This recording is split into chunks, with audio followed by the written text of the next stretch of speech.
raised in the Lone Star Land, with boots on my feet and dreams in my hand.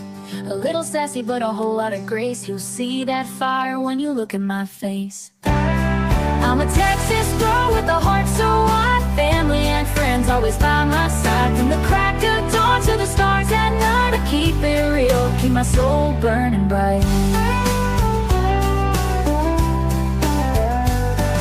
Barbecue smoke, Friday night lights, cheering for the Astros under Texas skies. A little bit stubborn, a whole lot of charm. This big old heart will keep you warm. I'm a Texas girl with a heart so wide, family and friends always by my side. From the crack of dawn to the stars at night, I keep it real, keep my soul burning bright. Barbecue smoke, Friday night lights, cheering for the Astros under Texas skies. A little bit stubborn, a whole lot of charm. This big old heart will keep you warm. I'm a Texas girl with a heart so wide, family and friends always by my side. From the crack of dawn to the stars at night, I keep it real, keep my soul burning bright. From the blue bonnet fields to the city streets, every step I take feels like home to me. With a little sass and a lot of pride, this Texas girl's got nothing to hide. I'm a Texas girl with a heart so wide, family and friends always by my side. From the crack of dawn to the stars at night, I keep it real, keep my soul burning bright.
Well, hello to my beautiful friends. How are y'all doing?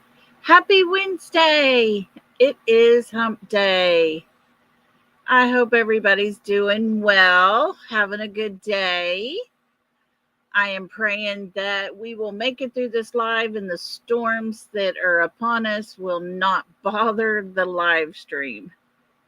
But if it starts to spin around, hang tight, I'll come back.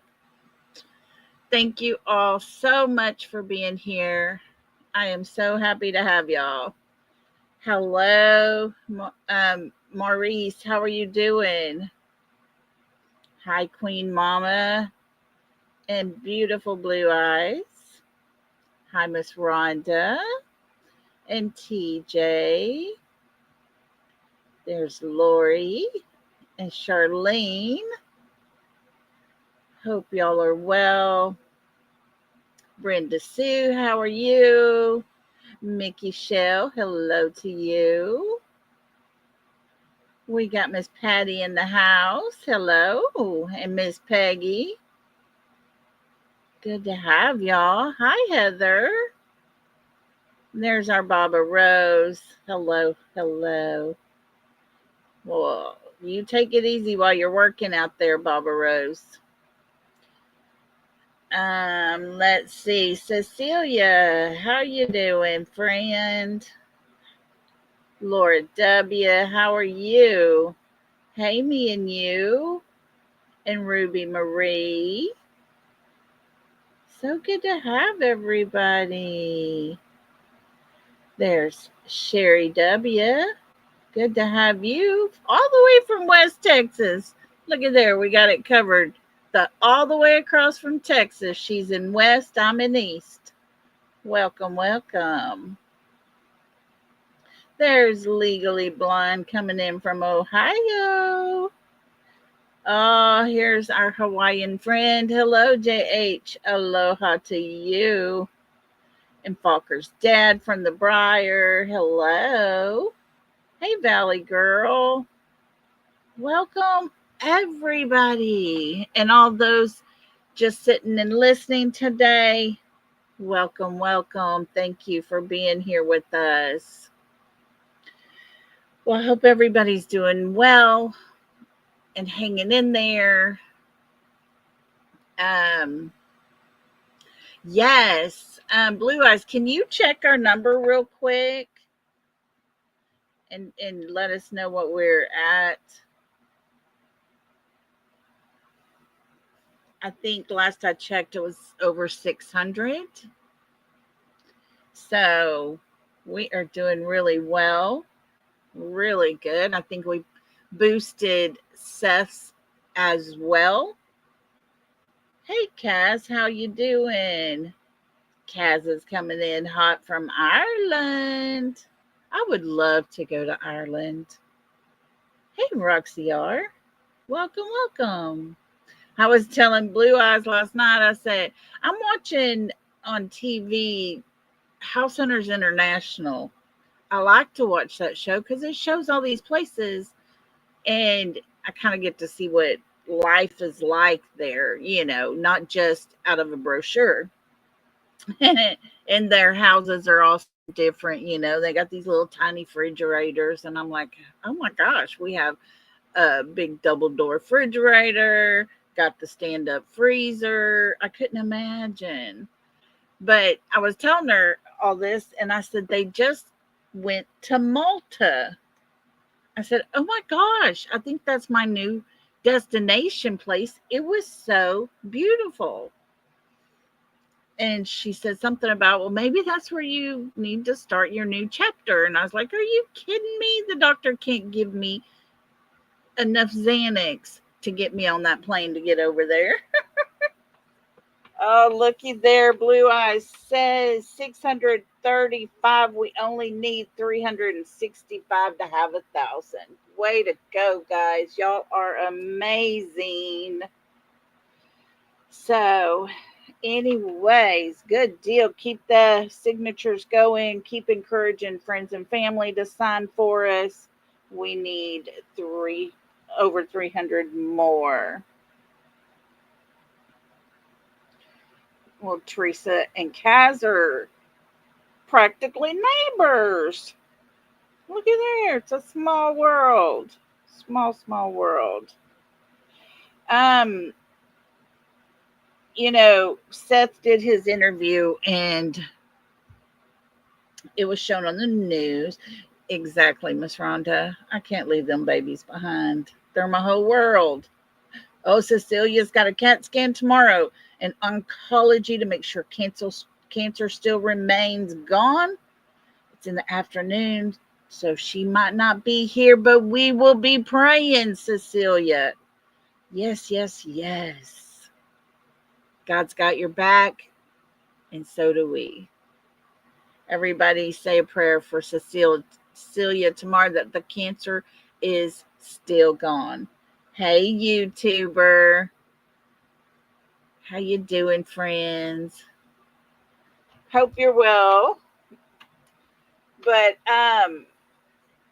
what else? I was going to tell y'all something else, and now I can't remember. Oh, Seth's interview I was talking about. We hey SL, Good to have you. We've gone over Seth's interview. We all support him. Kind of lit a little bit more of a fire that we already had. And, I thought he did a very great job. Well, of course, there are those that do not believe anything positive when it comes to Seth. And it's absolutely horrible. Of course, there's Jay that is telling everybody, do not sign that petition. You do not want to sign the petition. And then there's others. Yes, Betty cleaned up the noise. So if you want to hear the interview with not so much background noise. Hey, glad you liked that song, Fran. Thanks for being here. There's a petition, Kaz, to try to get Sebastian's case out of Sumner County's hands and into a higher group of people. But they're telling everybody not to sign it. Seth has a petition wanting to get the FBI to take over. And, of course, there you go. There is the link. Maurice just put it in there for us. Maurice. I can't say it right sometimes. Anyways, you can click on that link. It'll take you to the petition for you to sign. Clicks and views, baby. Exactly. Put a one in chat if you have heard the newest clips that have been put out on Granny's Watching. If y'all haven't seen it, we're going to play it. There's nothing to see, but I will play it and y'all can listen to the words. Yeah, Blue Eyes. I thought if I'm going to have to listen to this, I'm sending it to Blue Eyes. And a couple more, my friends. I ain't doing this alone. Okay, me and you haven't heard it. Lori hadn't heard it. SL. Okay. Well, let's do that for sure. Let me get over here to them so that I can play them for y'all. All right. We're going to start with the first one that was put out. And let's see. Okay, here we go. Let me make sure I'm closed out of StreamYard completely because it'll echo and it'll backfire on this. Welcome. The first one that was put out. Oh, it still didn't shut it off.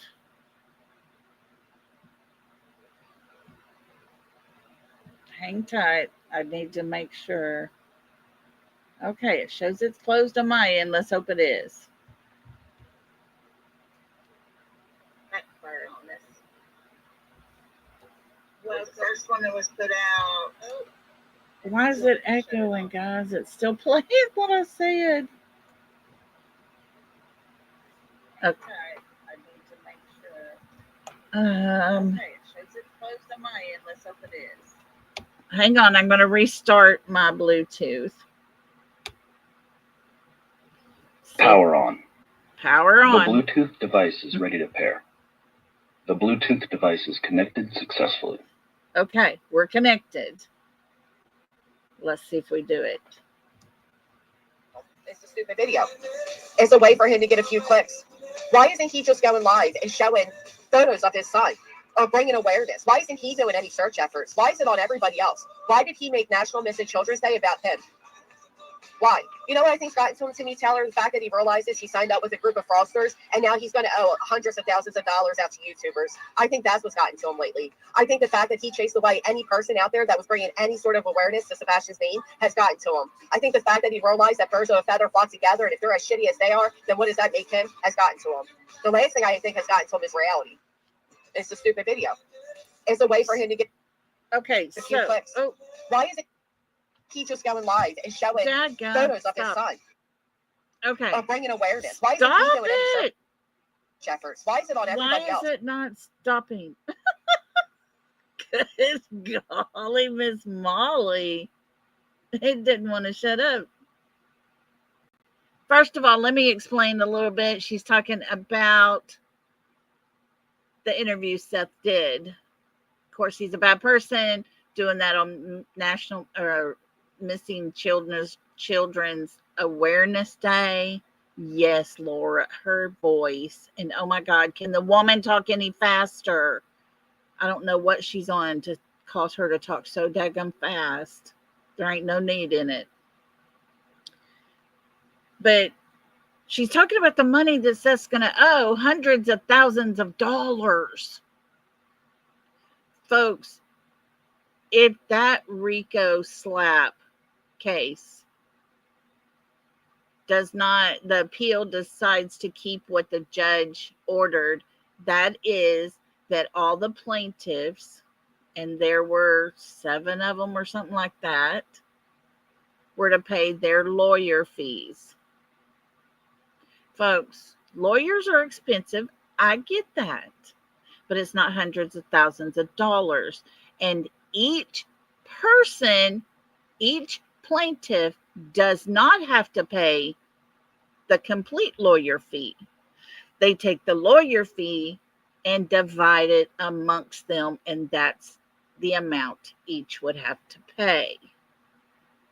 The appeal was looked over. It was decided there's enough here to send to the appellate court. So it went through that way. And then now it's up to them to make a decision. But she's expecting to get rich and thinks that about, I don't know, at least $100,000 from all 7 will be going in her pocket. They're delusional, folks. Now, it gets a little deeper and deeper. It says, let's listen to this one. What gets me again is they literally told Seth, we want to have a trail of conversations with you. He doesn't care what the public thinks. That's not the problem. That's Seth's problem. Seth's problem is he cares too much what the public thinks about him. Not about Sebastian, but about him. Seth Rogers wanted to play the whole blame them game. And listen, I don't know if the Proudfoots are guilty. I don't know if Katie's guilty. I don't know if Chris is guilty. I don't know if they're both guilty. But Seth Rogers wanted to do that whole distraction, y'all. Turning this into an absolute circus. A circus. And now he wants to cry that Craddock doesn't care what the public thinks. Of course he doesn't.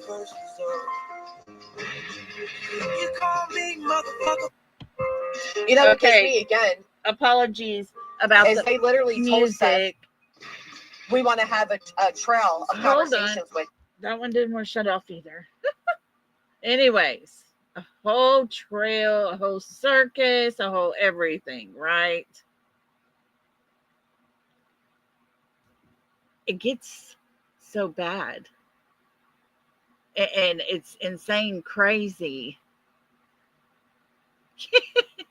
Yes, legally. She said again, there is no medication for stupid. Just had a ball of speed. That's what I'm saying. I don't know what she's on, y'all. Lordy. Now, this is the last one that was put out that I've seen, and it says lies and disinformation. And folks, keep in mind that this whole Rico case was putting out lies and misinformation, and their chats were feeding into it. And it's basically defamation. It's an attack on Seth, and each plaintiff had the same thing.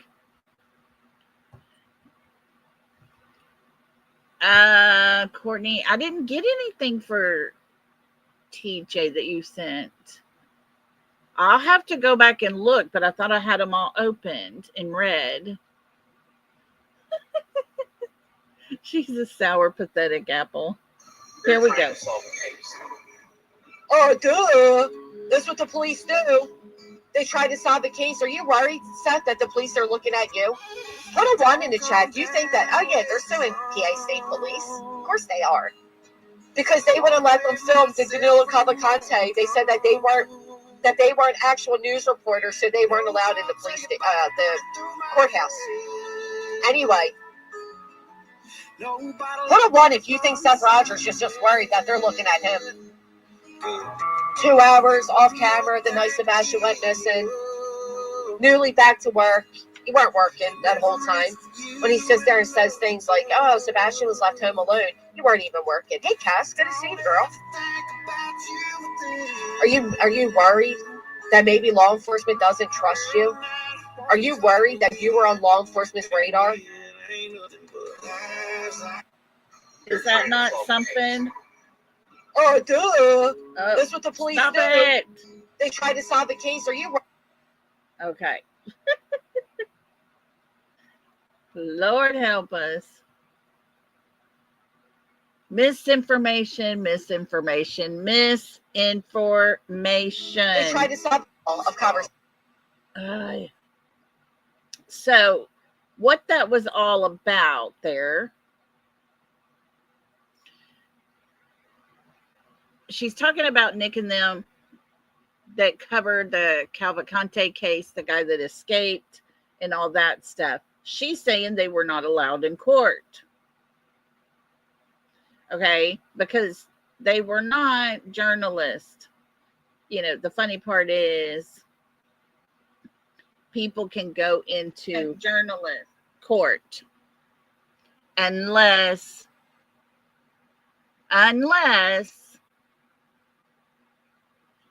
the judge has ordered it closed. No press. It was nothing on them. It was such a high profile case on social media as well. So she lied about that.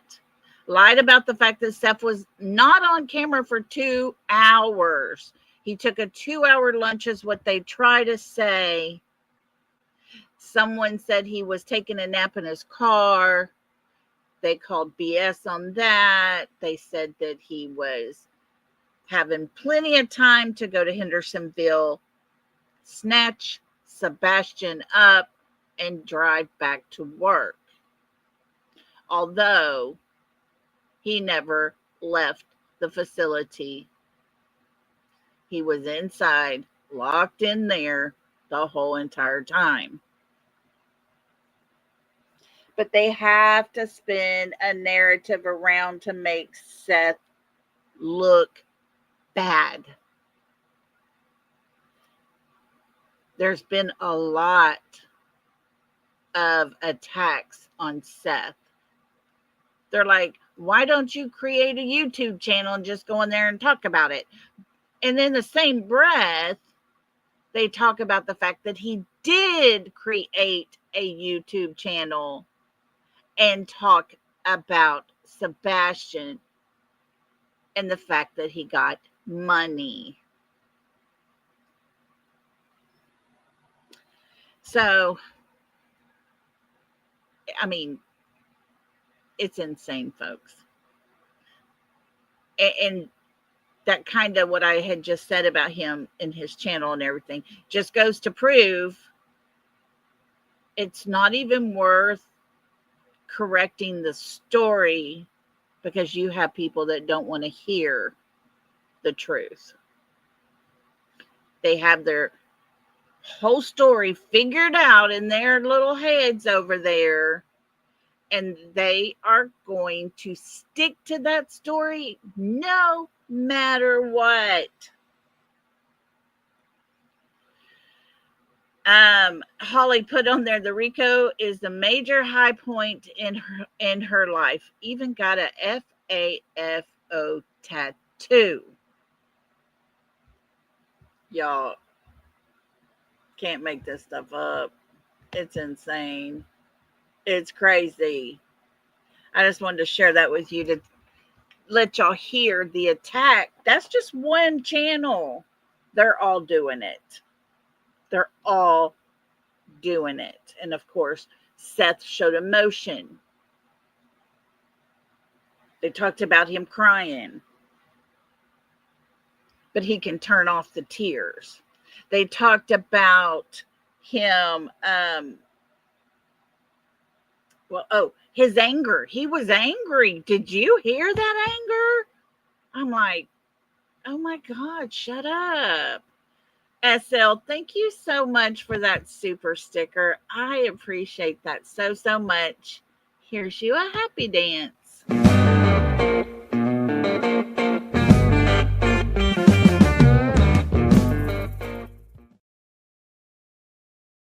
Thank you, SL. I really appreciate it. Guys, we only have a couple of more days for this month. And like I say every month, I'm just shooting to get my storage paid and have a little bit enough left over to get some gas and medication. So he does have a right to be angry, 77. And, at first, law enforcement was not talking to him too much. Then they, started talking to him. They were conversating with him. He was having to show them things on the videos he was watching, things that stood out, things that needed to be looked into. And it was Mr.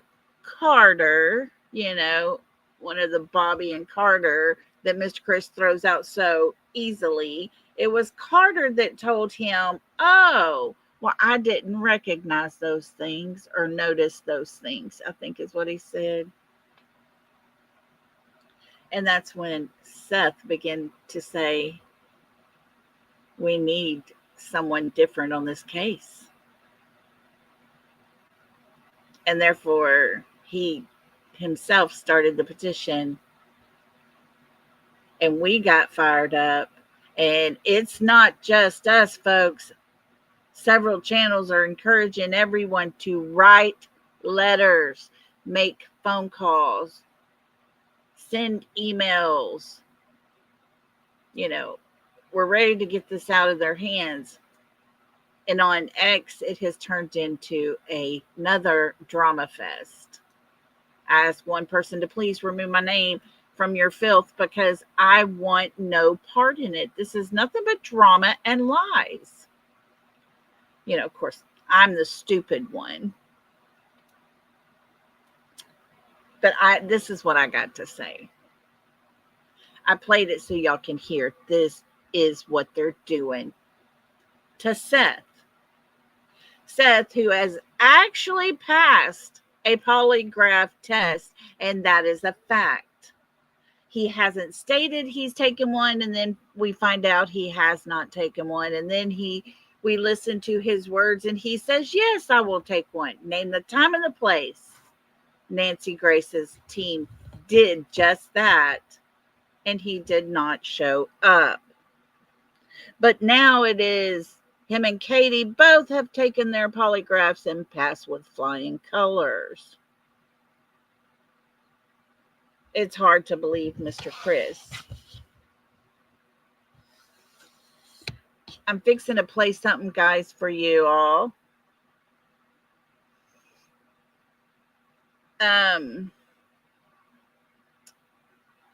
There is a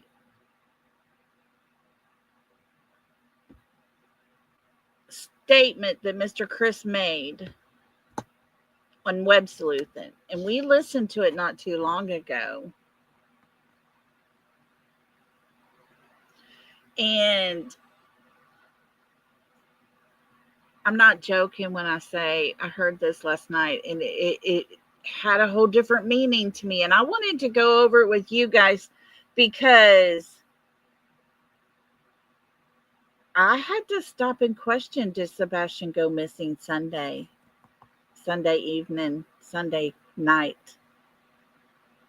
So let's listen to what he says,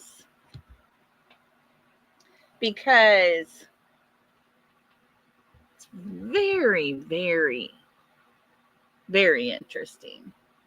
Okay, let me get off of here and close that out and go over here, because there's nothing much to it. I'm going to play the video from my phone so you'll hear it really well, but there was no look to, nothing to it other than just words being spoken. Okay, guys, here we go. Let me see here. But we can move on. So No. I want to hear it. Listen close. There's a rumor out there, Chris, that your mom and your dad have Sebastian. It's been brought up to me. Seth? Miss Kathy, thank you so much. Thank you for that. That is so greatly appreciated. Here is a little happy dance for you.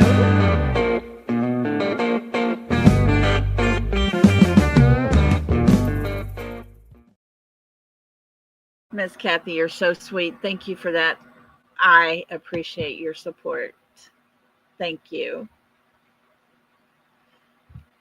Hey, Miss Erna, how you doing? Welcome to everybody coming in. I appreciate you all so much. I am playing just a clip from the interview on WEBSLUETHING. They had that live that they were doing, and the conversation was with Seth's PI. Mr. Chris comes up. A little bit later, Seth comes up, and he's talking about the rumor that Kathy and Terry Bowersox has Sebastian. Mr. Chris gets super pissed. We've known that. He gets really pissed. And I just got lost in the fact that he was mad because his mama was brought up. But I want to make sure y'all heard the same words I heard here in just a few minutes. Here we go. Let's listen some more. You know darn good well you got a question about my I'm just asking. You pick up the Did they phone. take you somewhere for like a boot camp or anything like that, and they just thought I wouldn't accept it? I don't think Hold Seth's on. being accusatory. I think he's just trying to clear up a bunch of BS that's been online. Right, and I'm trying, and I'm telling you, if he's had this suspicion, he's got my mother's phone number. He can pick up the phone and call her. She is not afraid to No, answer any Chris, I'm not questions. saying you. I don't want to talk to your mom. I want to talk to you, and I want to talk to David.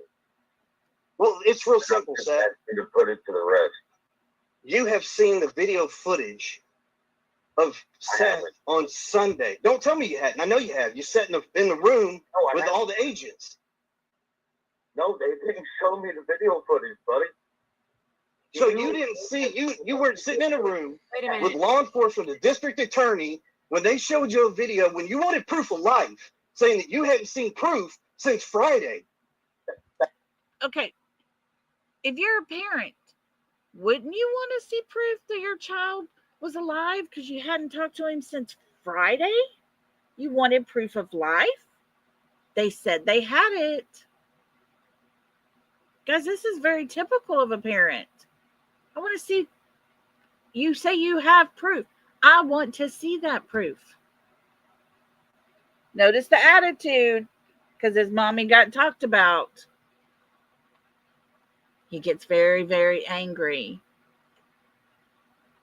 And listen to this. Well, you've been at my house the first 3 damn days. Sunday, buddy. let Seth speak. Go ahead, Seth. It is very Chris, they showed disrespectful, me Melissa. video proof of him coming out of Texas Roadhouse on Sunday. On a Sunday night. You damn right. Just, Chris, Seth, I got a problem with you sitting here making these accusations. Because if you got a problem with them, guess what? Let's watch it. I think we're just trying to talk. He has a problem with accusations from Seth. Yeah, TJ. Christopher, don't get your panties in a wad. His are all kinds and knotted up, I'm afraid. But guys, yeah, Lainey, exactly. Don't make me pull my man card, blah, blah. But welcome to everybody coming in, by the way. Thank you all for being here.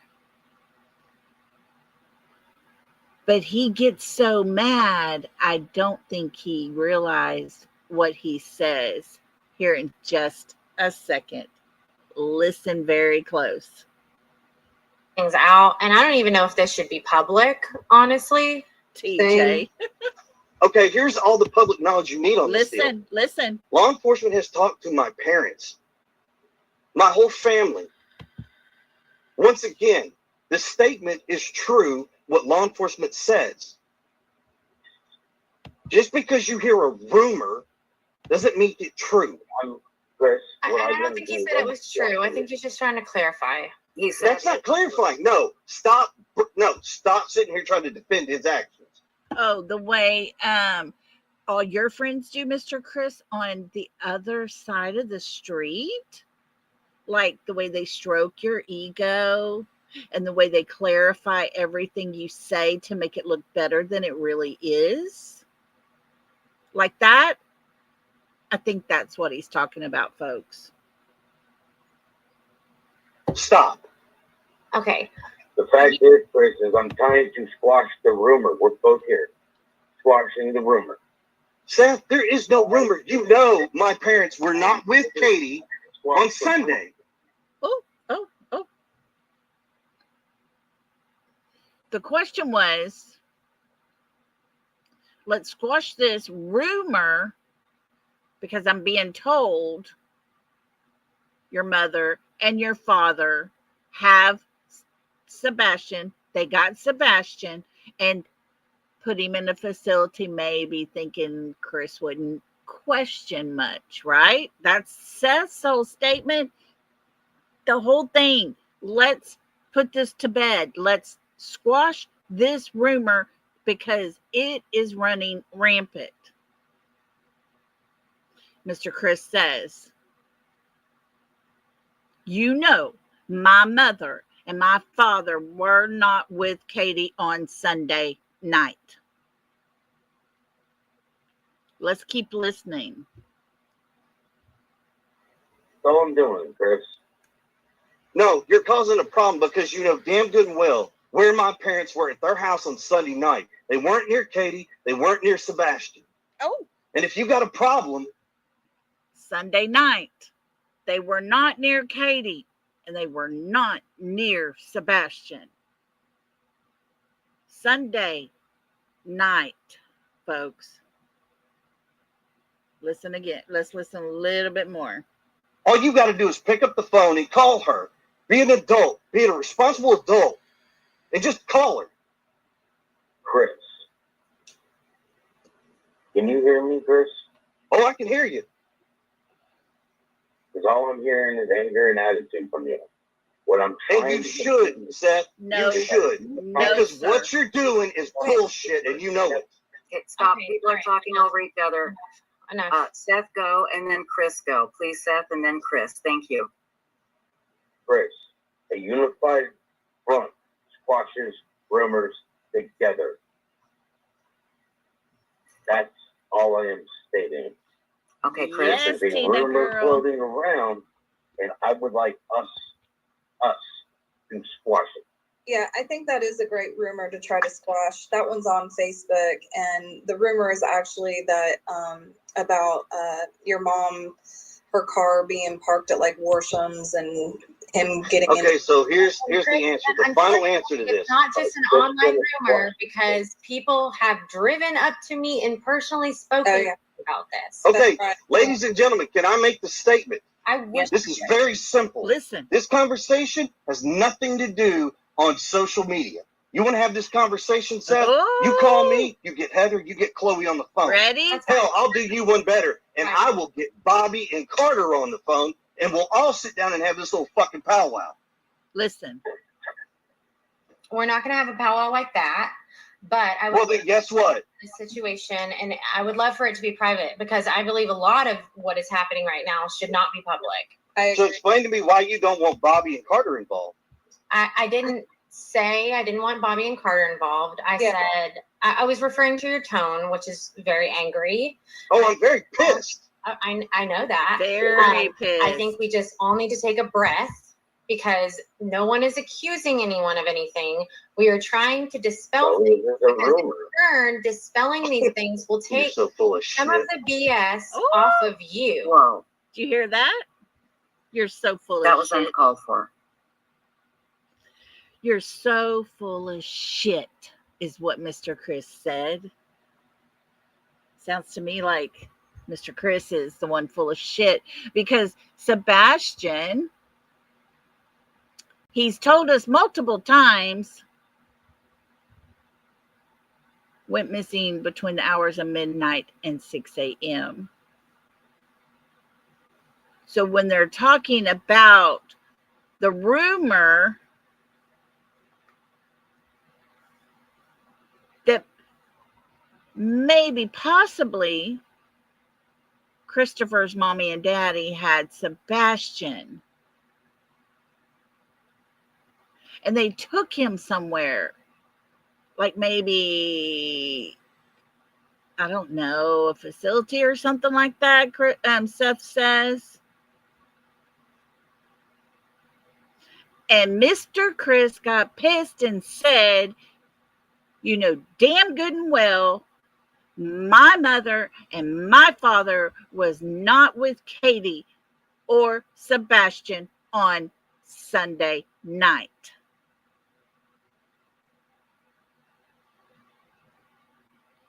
So, Mr. Chris, I'm wondering, here's a hard question for you. Does that mean Sebastian went missing Sunday night? Because if it was Monday morning, it wouldn't matter if your mother and dad was with them on Sunday night. Sunday night, guys. I think Mr. Chris got so pissed off and his anger took complete control, and he just didn't think of what he said. I think that was a huge slip up. And like I said, I've heard this hundreds of times, and I was so blown away by the anger in his voice and the way he says, you deserve it to be talked this way, Seth. He's talking to Seth. He deserves it. No one deserves to be talked to the way Chris just talked to Seth. No, that is unacceptable. But that's what I've always had in my head. Well, last night when I listened to it and I heard that, and I was like, oh my gosh. Did Sebastian go missing on Sunday night? Because in order for Sebastian to go missing, and his mother and father were supposed to be, according to this rumor, the ones that took Sebastian away.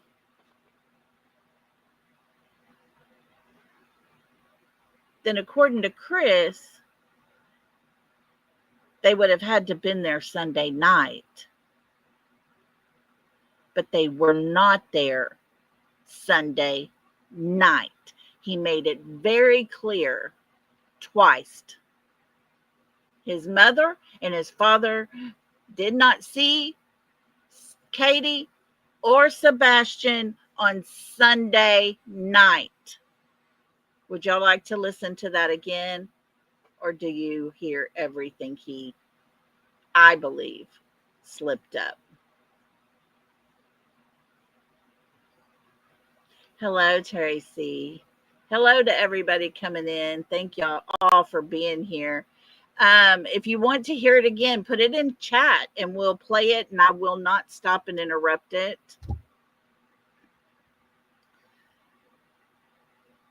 This is a conversation, and I had to throw in the Bobby and Carter part because, hey, those are the ones we're trying to get this case away from. Yeah, Miss Rhonda says a mouthful of soap might do well.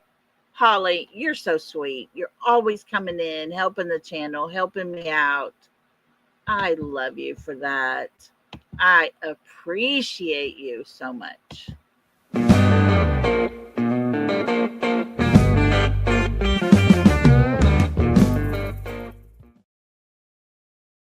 Okay.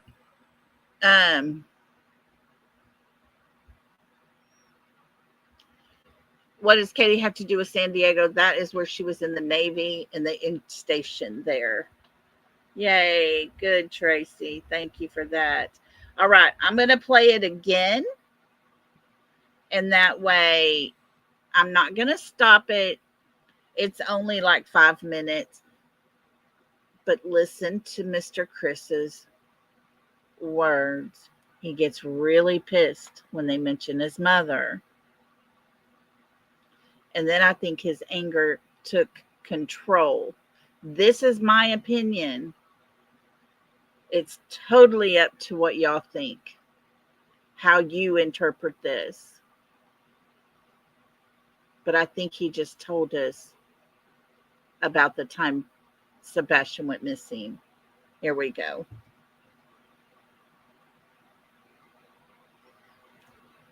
No, I want to hear it.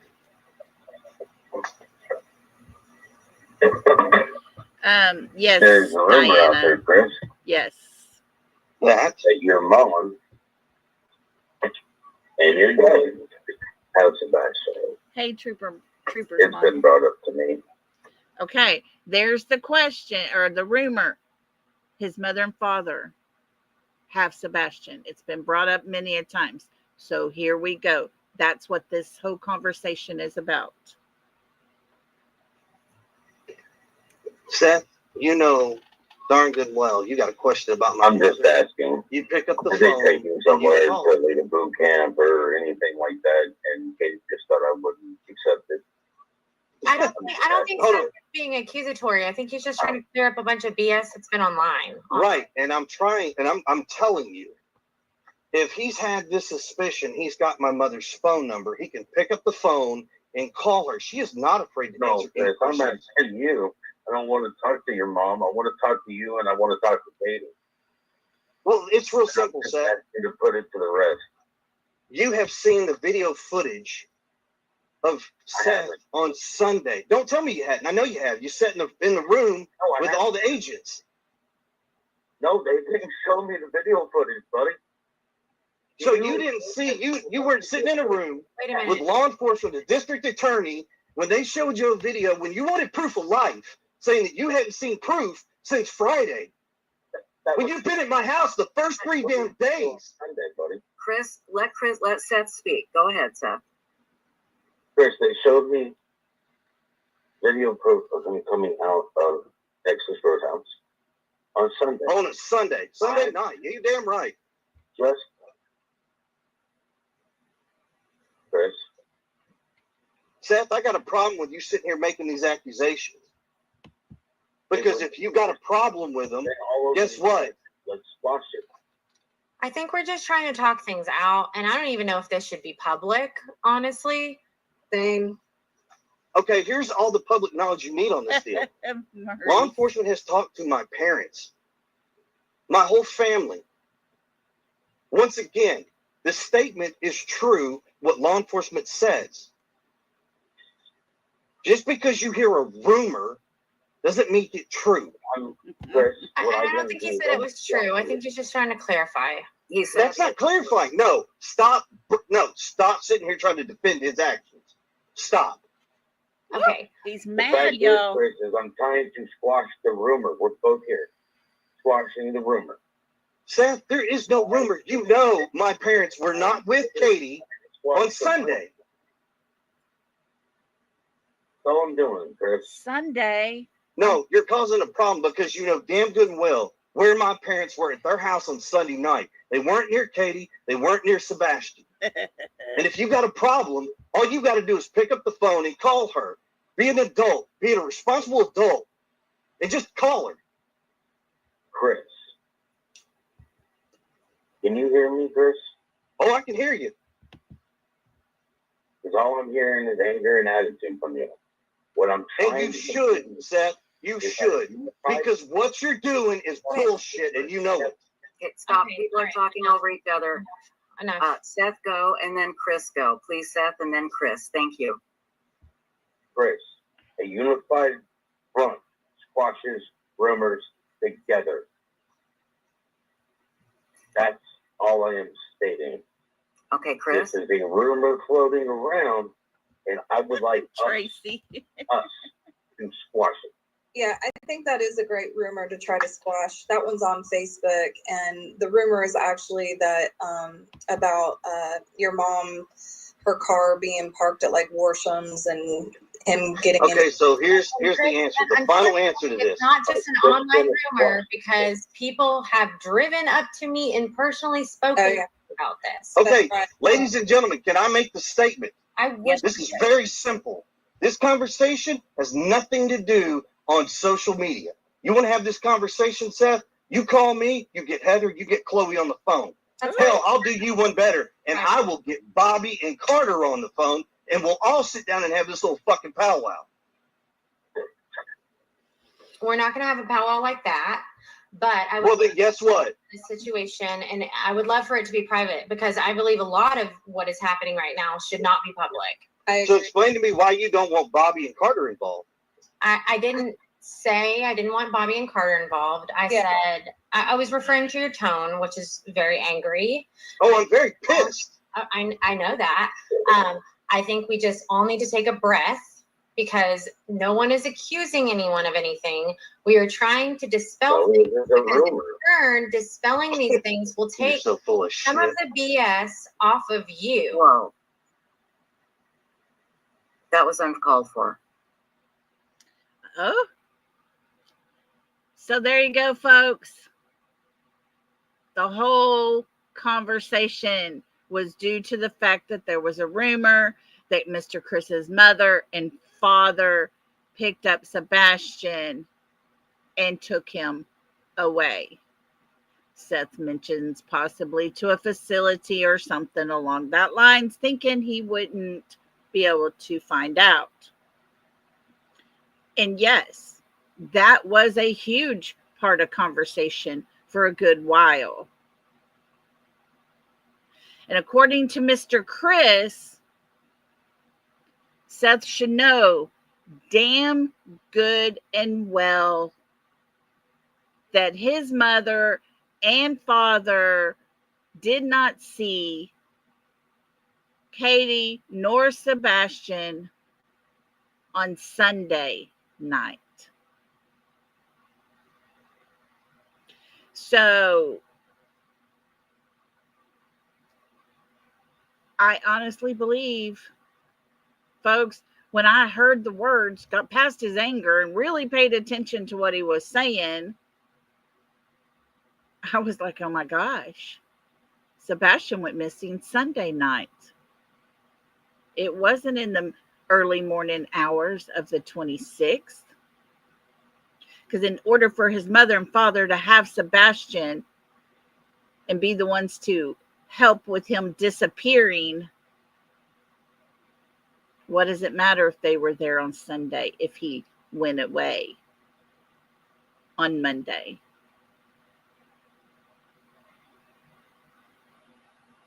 I honestly believe that was a slip by Mr. Chris, that he just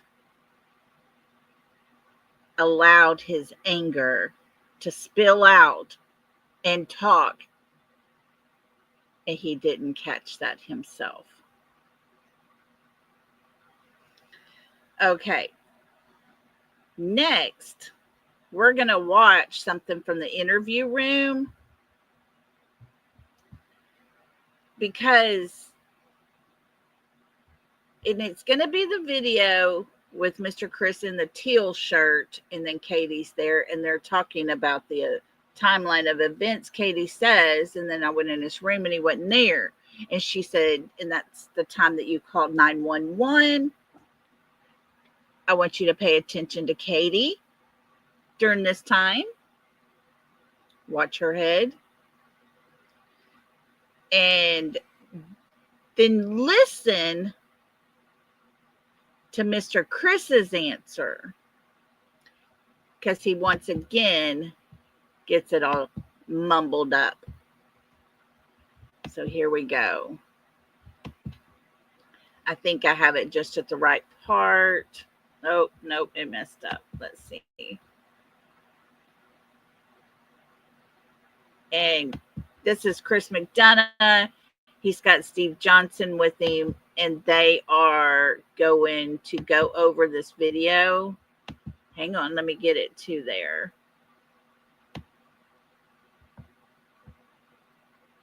Okay, we're going to start about right here. Let's say an agency called you in. Walk people through how that happens. What takes place when an agency says, "Hey, we've got a statement, Steve. Can you walk us through this? Tell us what you think." Yeah, I've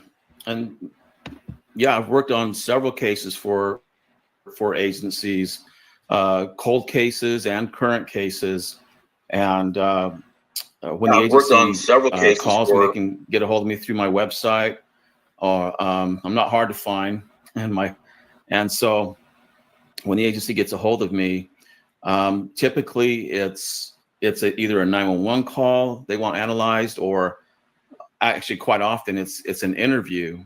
And I've done this for police investigators. I've done it for prosecutors, for defense attorneys. I've civil attorneys, corporate. We use this also in the hiring process to hire the right person. And so they, depending on the job that's being applied for, we want a certain type of individual. And so what we'll do is we'll in the hiring process, I'll look at the application that I help them write, and then we get the application back. I'll look over that. For police agencies, I'll ask for, typically, if it's available, the audio or video of the interview or the 911 call, and I'll transcribe that and really pick it apart. Very similar to what we're going to do here, but in more detail, obviously. Okay, guys, I got to stop it occasionally. And I'm just going to say this. These two men know exactly what they're doing. These two men are knowledgeable. They know things to look for. They have done it for so many years and continue to do it on these true crime cases. So, yes, Barbara Rose, I think so too. You know, stress and lies will age a person, I think. So, listen, let's get busy because we're fixing to pull up Katie and Chris. We only have so much time tonight, but it's very effective, hugely effective. And you know, Chris, we've worked together on some cases with the Cold Case Foundation, and we've used this for numerous cases. So we just did last week. Just last week, yeah. So, okay, so let's get started. Our way of doing this, guys and gals, Sorry, my and chair's friends squeaky. and neighbors, is Noises. I like to let Steve listen. He'll say, stop, we'll go back if he wants us to go back. And then we get to pick his brain a little bit and see, what's coming out there and what he's seeing that we may or may not be seeing. So you ready, Steve? Yeah, let's go. Okay, I'm going to put the video up here and we'll start. First, just express, I can't even imagine as a parent what you two are going through. How would you describe the situation right now? How are you coping?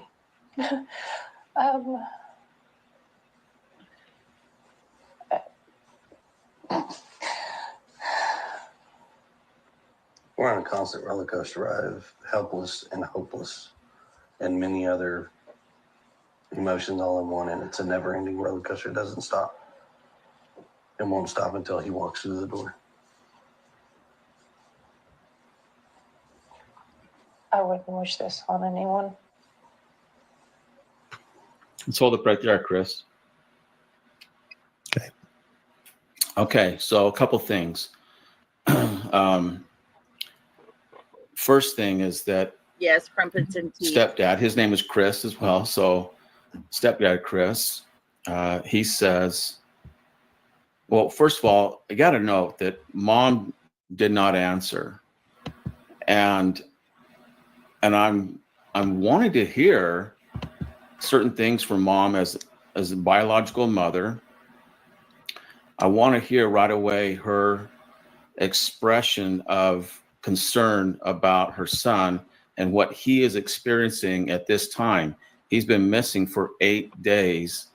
And I know that the reporter, she targeted, that question to what they have been feeling, but the feeling of any parent, the grief over their missing child is going to override anything that they may be experiencing themselves.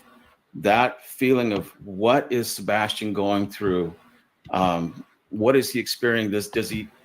Did he find some shoes? Is he getting fed? Is he staying warm at night? Is he a myriad of things? Did he find someone to take care of him? Is he scared? Is he okay? And just a myriad of things. Thank you, And Diana. that would override everything else. And so I'm wanting to hear that from mom right away, but she couldn't come up with anything. And I've seen that in other cases where and I should say cases where the parents actually had some guilty knowledge of the disappearance of their child. And when they don't come up with it right away, it's almost as if they were asked something that they weren't expected to be asked. And then because lots of times parents will go into once they're asked questions, they have a narrative, and that's what they think is just enough. Whatever's in their head, they think it's enough to suffice the questions that they will be asked. And if they're asked a question that doesn't quite fall in line, they're kind of at a loss of what to say. And so I'm wanting to hear mom express things about Sebastian, and she couldn't do it. What she did say is, I wouldn't wish this on anyone.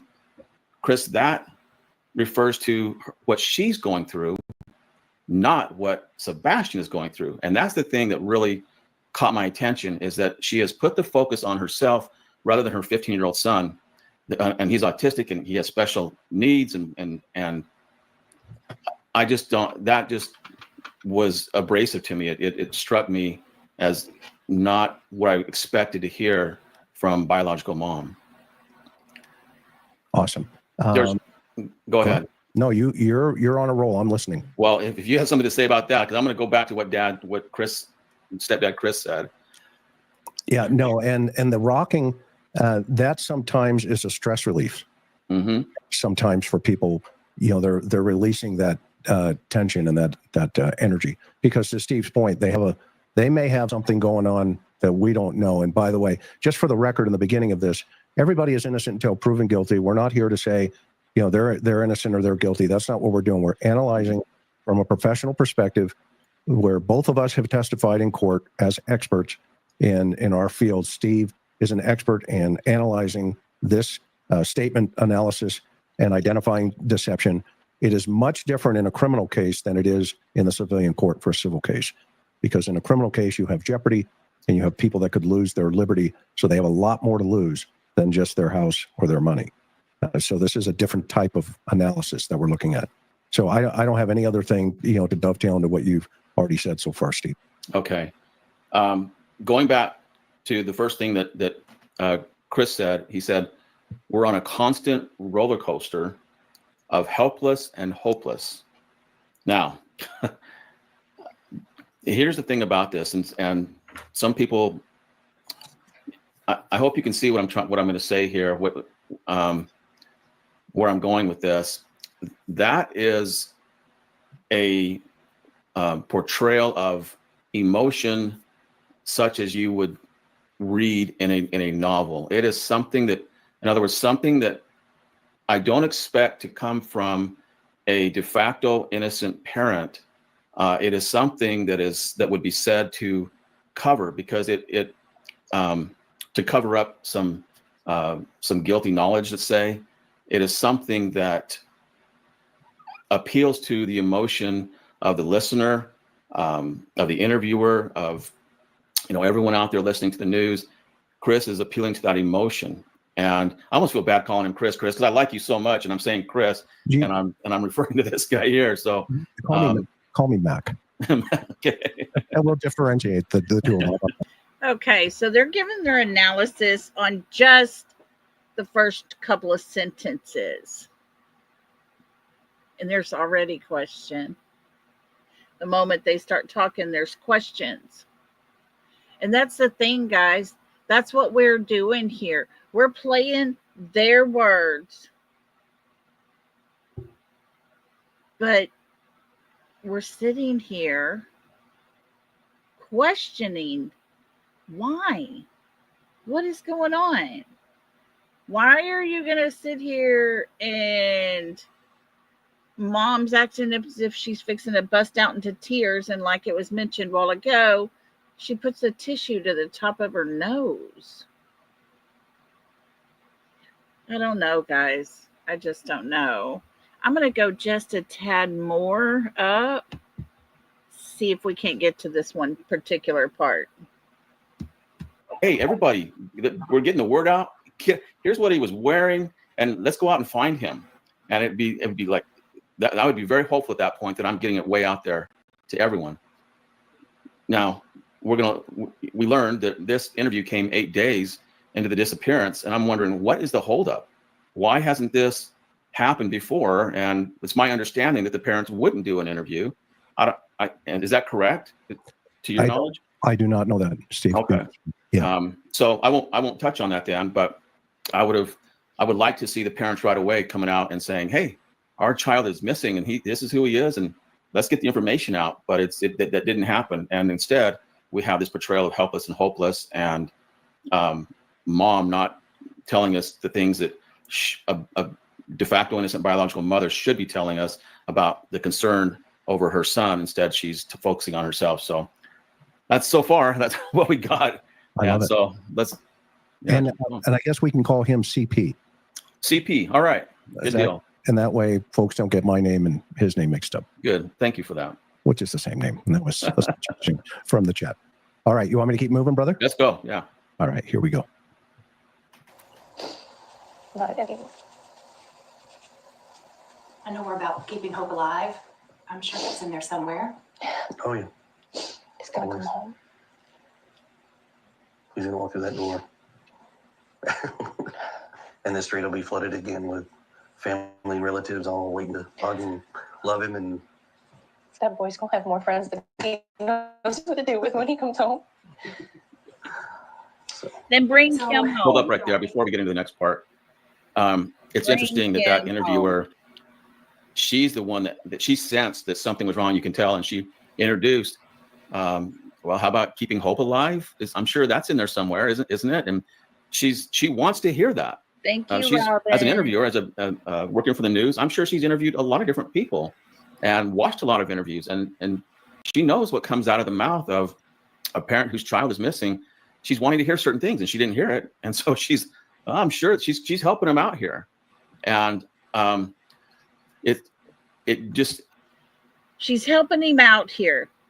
That was very interesting, him saying that.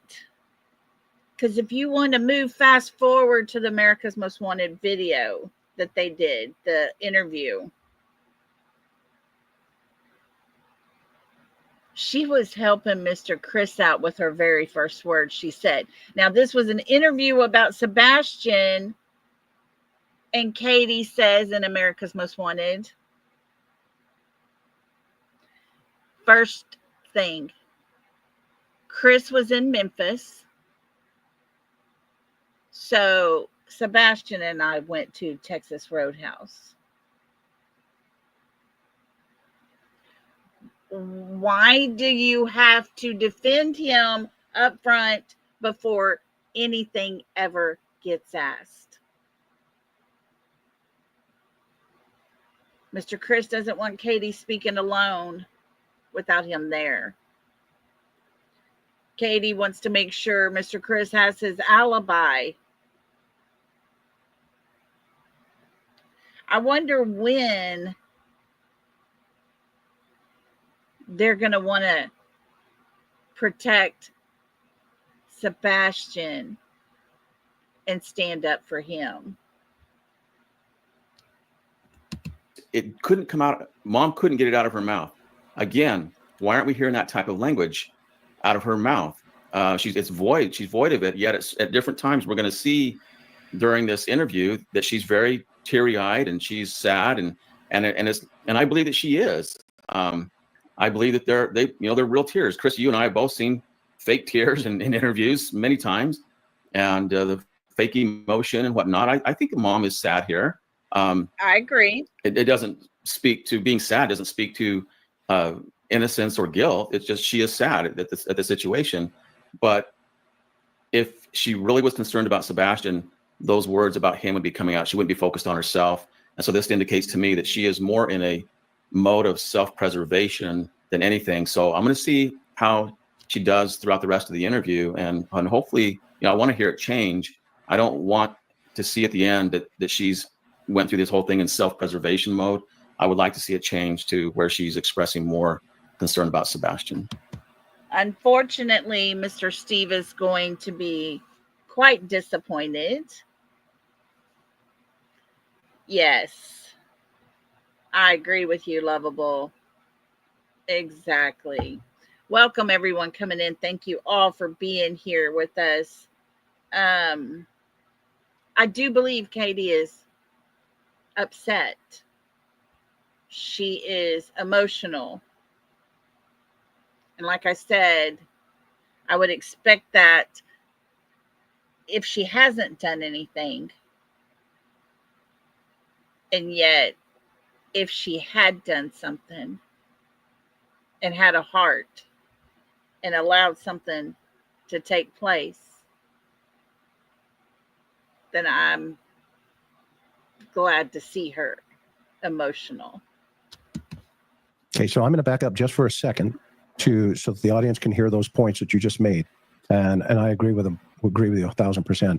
And that sadness also could be, it doesn't necessarily mean, it's sadness towards the totality of the circumstances. It could be sadness that, if there's some type of jeopardy there, that this is kind of a release of that stress. And that's where also the soothing of, the rocking back and forth comes into this as well. So I want you to take note of their disposition.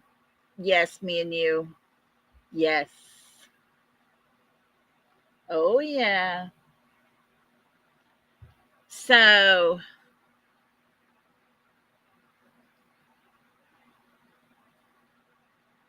Mr. Chris is looking off to the side here. Katie's staring off kind of out in front of her. These two people don't want to be doing this interview, folks. Look at them. They're just there. They're going through motions. They're saying the words they've practiced. Here we go. So I'm going to back up just for a second. Listen to how this unfolded. With family and relatives all waiting to hug and love him, and That boy's gonna have more. Now, the interesting part there is he keeps shaking his head no, yet he's talking about all the family and relatives coming in to hug him and stuff. Any thoughts on that, Steve? Yeah, it's an indication that in his mind, he knows that that's not going to happen.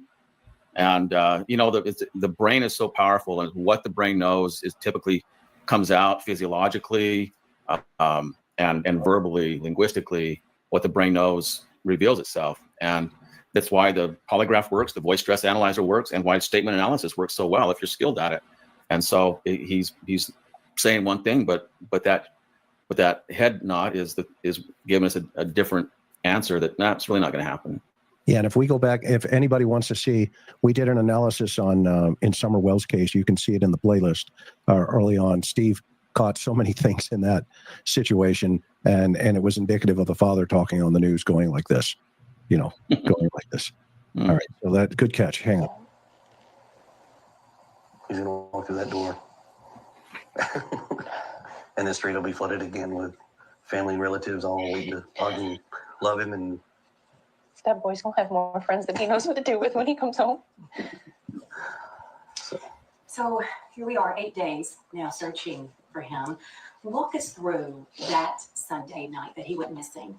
So walk us through, we've got so many people who really want to know, okay, how did this happen? So kind of just walk us through that night. I get the sense that she's really concerned about that question. Yeah. I love those questions. And for your viewers, if they don't know, that's one of the questions that you and I would ask in an investigation, especially with a missing person or a homicide. Hey, describe your last moments with your loved one. Describe that last day with Sebastian. And if there was something amiss, if something bad happened, it's going to make them very, very nervous, as you know. So it's interesting to see now with that question and where it focused her brain, what she says here.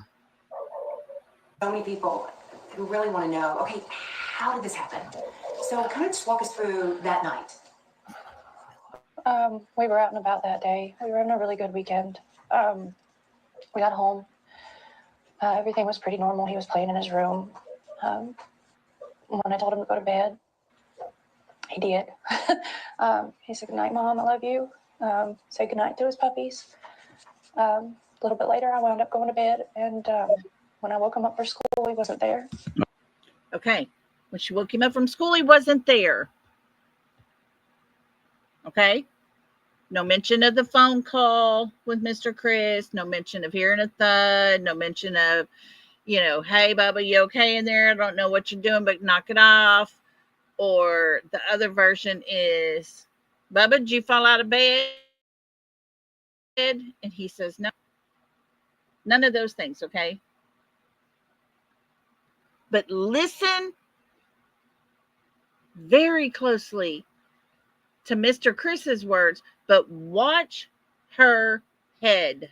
Here we go. All right. So there's actually a lot in that. She doesn't realize she actually skipped over. I mean, she described that day and evening very succinctly, but skipping over a lot of information. What they did that day, other conversations. She didn't say a whole lot, but from in my perspective, what she did say was actually pretty revealing. So the first thing that she said was exactly, one of the first Rhonda. things was that that day was pretty Someone normal. else put that in there. Now, whenever I hear somebody refer to the day as being pretty normal, I'm on alert right away for it not being a normal day. I hear this most of the time when I hear the portrayal of normalcy, it has turned out to be anything but the norm. And so I'm on high alert now. Why would she say this? And I want to hear other things about in experiential language from her. We did this. We went here. We went there. I tried to get him to wear his new shirt. He didn't want to. He said, Mom, I'm gonna wear this one instead. You know, little things, little nuances about the day. But we didn't hear those things. She skipped over a lot of those things, which. Okay, you hear his words. The very next interview is with Smiley, and she goes into all the things. No, I'm sorry. The very next interview is with Olivia. She goes into the colossal popcorn, the spaghetti pancakes, all the things. Okay? They listen. They listen to these. They listen to us. They listen to what we say. And they adapt their story to what we say, what we question. Let's keep going because they're fixing to play it, and you're going to be blown away here in a second. More times than not, when somebody portrays the day as normal, it's a way of saying, hey, you should believe me that it was a normal day and not ask me any details about the day. Just accept that it was a good day. It was a normal day. Or they will say some things that, and not in this particular case, but sometimes they'll portray it as normal, saying something in present tense, indicating this is what we always do on our normal day, and it allows them to not say what actually happened that day in a past tense. And so it's kind of two birds of the same feather here. She's telling us right away, normal day, but I don't hear the language of this is what we did, experiential language. So look at the comment on the screen. When I woke him up, he wasn't there. How do you wake somebody up that's not there? Right, guys? Then she went to, when I told him to go to bed, he did, and she kind of laughed. And what is that? It's a reference to him not going to bed, him, times that he hasn't gone to bed. And so she's kind of laughing at it like, for once he did, or this time he did. And the problem I have with it is that it is a portrayal or a reference to something negative that Sebastian could have done. So I'm now on alert, and what she says next kind of seals the deal for me. And I don't like what I'm hearing here, because she says, he said, I love you, Mom, and he went to bed. Now, saying I love you is something that we all do. I'll call my wife, I'll talk to her on the phone, I'll say, I love you, babe. When I'm leaving, I'll say, hey, I'm running out, I'll be back soon, love you. My daughters are here.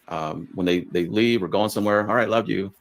We say I love you a lot, but we don't have the need to tell other people that, hey, by the way, I told my wife I loved her. If we're asked about our day, we just say, oh, I had dinner with the family, and oh, my wife and I went here, there, or drop my wife off at the airport, whatever it is.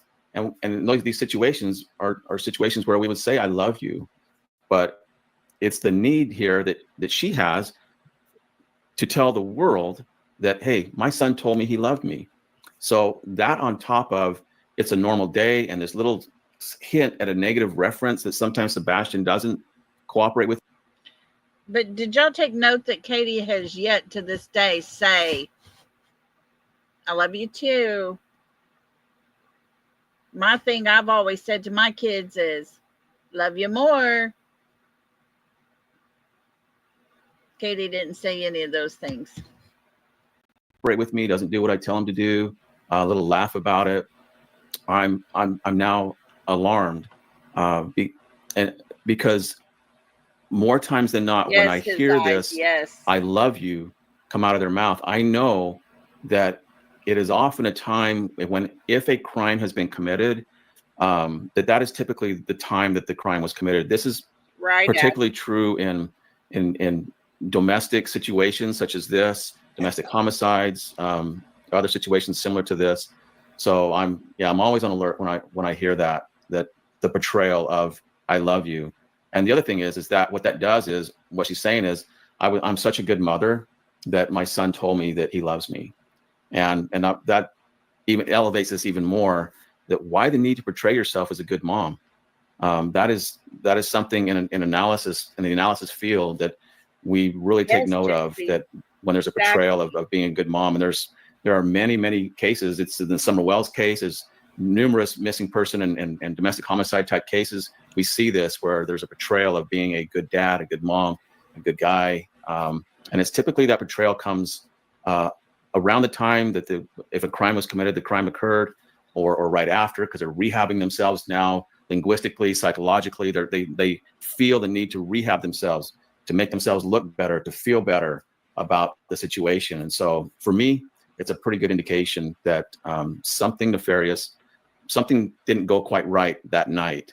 And so for me, it's if something occurred, it was that night, not the next morning. What? His opinion. If something happened, it happened that night, not the next morning. What did Mr. Chris just tell us? His mother and father did not see Katie or Sebastian Sunday night. He said it twice. His mother and his dad was not there Sunday night. Folks, whatever happened to this young man happened, in my opinion, Sunday night. So yeah, I'm concerned now at this point already. So and everybody, so everybody understands what Steve's doing here is he's kind of, this is, you know, he's not dove into this case until tonight. I mean, this is literally the first time. So it's almost as if I wanted to present it to him in this video, you know, just fresh off the boat, for lack of a better term. And that is such a solid point about a domestic situation for our viewers to understand. You know, when you have the victim looking at the person potentially doing something to them, they go, but I love you. Okay? And yet they're being abused or whatever the situation is. And that's the point that Steve's making here when he heard that.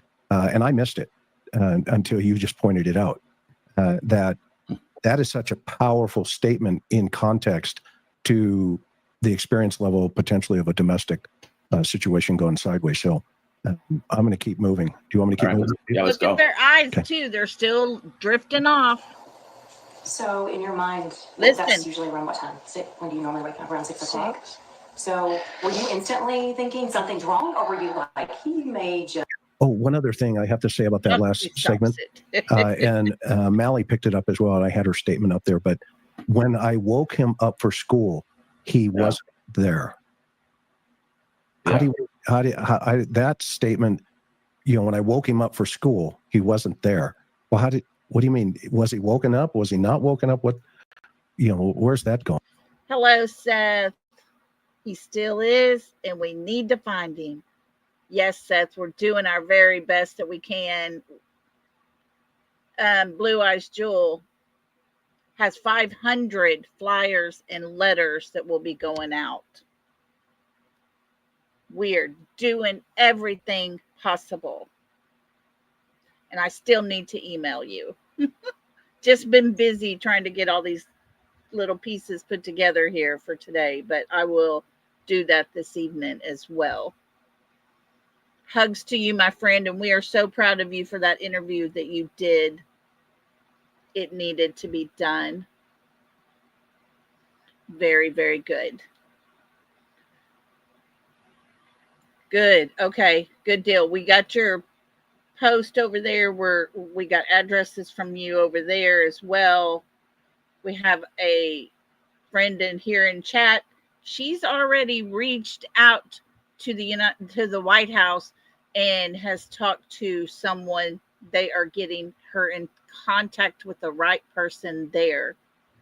And her main goal is to say, we need advice. What can we do to get this out of their hands?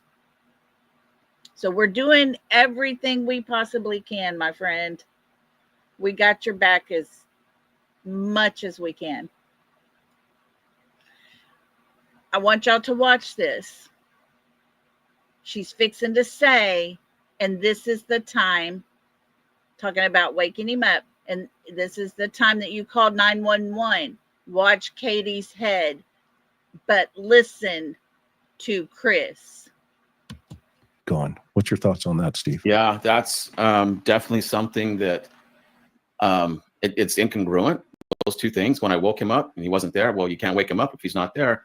So for me, that is something that's not experiential. It's something that what happens in the brain when there's any type of deception, which if it's not experiential, then you have a form of deception because she's portraying it as experiential, as something that actually happened. But what will occur in the brain is that there's so much stress there in the brain from the deception. The brain knows what actually occurred and didn't occur. And if she's now going to try to force the opposite out of her mouth, the brain is like, hey, we know this didn't happen. And it creates this stress in the brain. It transcends the body physiologically. And what happens is linguistically, we will often hear things like this that it will sound confusing. It doesn't sound right. It doesn't flow right. It will be incongruent like her words are. And when I hear things like that, I'm thinking, wow, this is what's going on the heels of what we just talked about. And now I'm seeing this is called carryover stress. And in voice stress analysis, we would have carryover stress. She's still stressed about what she experienced that night. She's still having to answer questions about that. So she's still feeling that. And so it's coming out now, incongruent, confusion in the language, incongruency is classic. Must be, are you in the shower? I took a second and walked through the house looking for him in case he'd gotten up and was trying to get breakfast or something, because he did that sometimes. About 3 minutes in, give or take, I was on the phone with my husband. I said, I can't find him. Watch your He said, what do you mean you can't find him? I said, he's not in the house.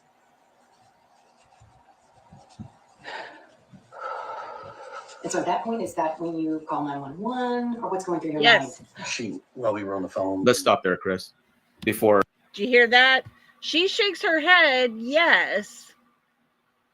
He says and then stops and says we. She what? What was she doing, Mr. Chris? Listen some more. What? Listen to the words really carefully. We saw her shake her head, yes.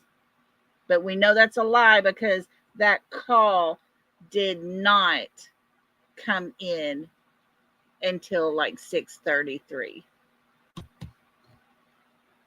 Before CP starts talking, there's some things going on there. Mom is she's indicating that she's certain that he walked out of the house, and I want to go back to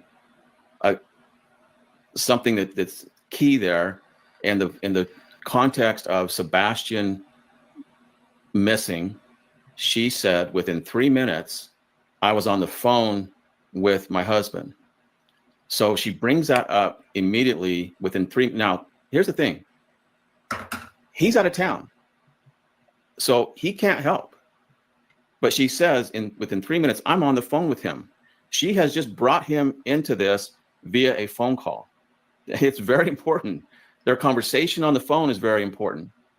And I'm going to dovetail back to something that I didn't comment on in the segment just before this. But if you remember, she said when she was describing the night, and Sebastian went to bed and said, I love you, Mom. And then she says, a little while later, I wound up going to bed. Well, what that is a little while later means there's time that has spanned, that she's not going to tell us what she did in that span of time. And she's not saying how long it was, but she just says a little while later, that's going to suffice for her.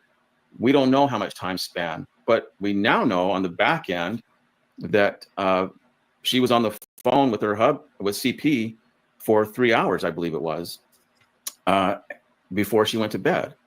And now she's bringing in now that she's on the phone with him again. This phone conversation with him is going to be really key in whatever happened to Sebastian. Well, she qualifies it too, Steve, right? She goes, I can't find him. Well, what does that mean? I mean, did you find it strange the way that she said that? Yeah, it was like she paused, she's thinking, you can see her gears going. Yeah. And let's play that back one more time for the audience and get a better context, even for listen close. Watch him. Let me go back here just for a second. Watch and by her. the way, everybody, I hope you can hear that. I've got it turned up full volume. So if you can't hear it real well, turn up on your side over there, the computer on your side, just in case. Yes. I certainly want everybody to hear. what's being said Hey, here. Scotty. Hey, Blayton. Shower. I took a second and walked through the house looking for him in case he'd gotten up and was trying to get breakfast or something, because he did that sometimes. About 3 minutes in, give or take, I was on the phone with my husband. I said, I can't find him. Yeah, I mean, that was just She thought it was out funny. of thin air. 3 minutes. You know, within 3 minutes, I can't find him. Yeah. Well, and it's almost a contextual statement where, you know, she's trying to put it into this anomaly of conversation where, you know, I've been looking for him and I can't find him. She's hoping it'll get accepted, that it's going to be accepted. But this has so many ties to Summer Wells, because this is so interesting. It's very similar to when Chris, you were at the house and Mom is walking you through the house, Rhonda, and you're down in the dungeon basement, and Mom walked you out the door where she's saying that she thinks that Summer was taken out of that door, that downstairs door, and she came out that door, and I use this clip for my training in the classes that I teach. But Mom comes out and she says, I came out here and I said Summer, and the context is incongruent with Summer being missing. If she really knew that Summer was missing, she would come out that door and she would yell Summer. I expect the same thing here from this mother, Katie. I expect Katie to be saying, Chris, I can't find him. I can't find him anywhere. And I want to hear the frantic, the emotion of her being just out of her mind, frantic of that she can't find Sebastian. But that's not coming out of her brain. It's good. Why? Because it's not there. And because it didn't all happen that way. Remember us talking about that yesterday. Your mind has things locked in there. When you tell a story that you actually lived through, your mind's just going to spill it out for you. But when you have a script you're trying to uphold and didn't actually go through each and every event listed on your paper, it's a little harder to get it out and to have the emotions that you would have if you would have went through that event actually. And what is coming out is her perception of reality. It's what she actually perceived, and the way that she perceived it.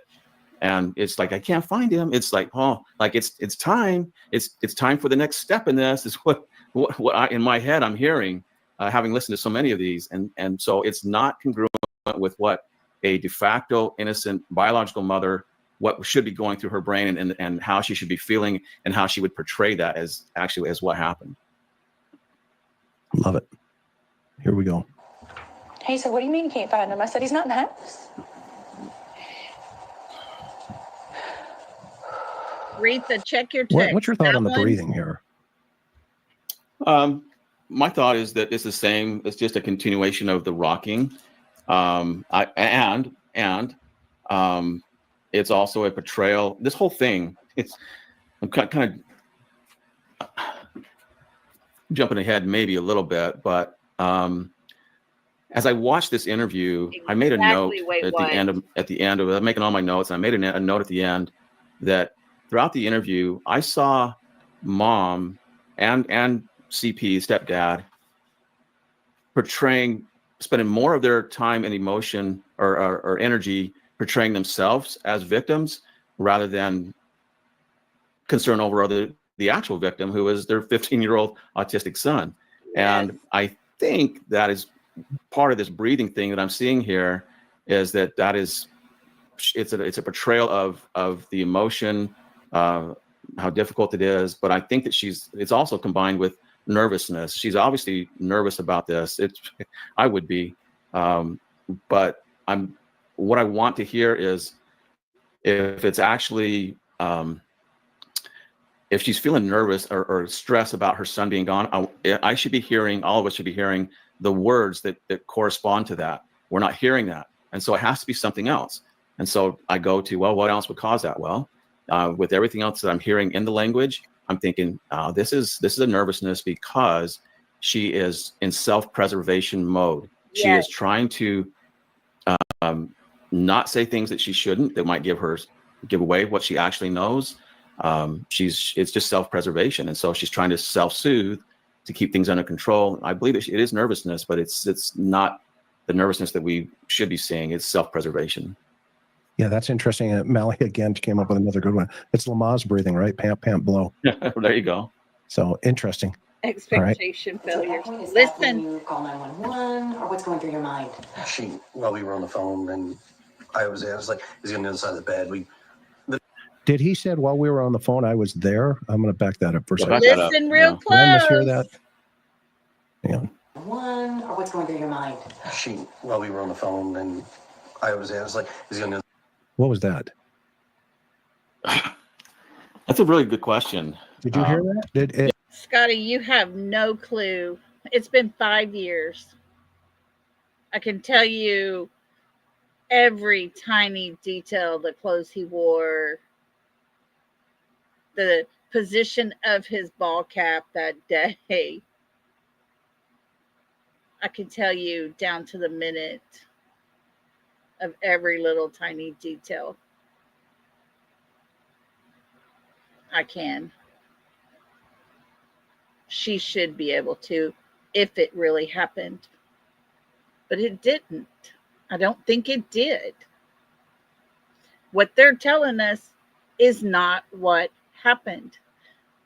But did you hear Mr. Chris? It sure sounded like him saying, I told her to search and I was there. It's really hard to understand what he says, though, folks. But listen again. Even Chris McDonough caught it. Yeah. Did you guys hear that? Maybe I'm hearing something that I want to hear, maybe. But everybody else weigh in. Just listen to tell me what you hear. When you call 911, or what's going through your mind? While we were on the phone, and I was like, he's on the other side of the bed. I was The there. normal places he may be. And I can't make that one out for sure. Can't make it out. Yeah. So It's hard to tell, but it sounds like he it says I was there. It wasn't. So I was like, okay, well, hold on a minute. And immediately after that, we called the sheriff's department. And See, immediately after that, and now he joins the conversation. Yes, sugar. Meaning he joins the event. Right. Is that not something? That we is very strong, just like you said. He's in it. But Right, interesting Robin. that he only puts himself in it after Sebastian is missing. Before that, she was in it. He kind of left her on her own, and now he's Just like he's going to do when the cuffs come a-calling. I'm telling you, he's going to put her out on her own, leave her hanging to dry. Folks, these are words that are coming from their own mouth, their own actions. These are things that are right in front of us. This is only words of learning what happened to Sebastian that we'll ever get. And yet, this is what we're getting. He said, immediately we called 911. Well, it only took her 3 minutes to look, and she's on the phone with Chris because they knew the time log was at 6:03.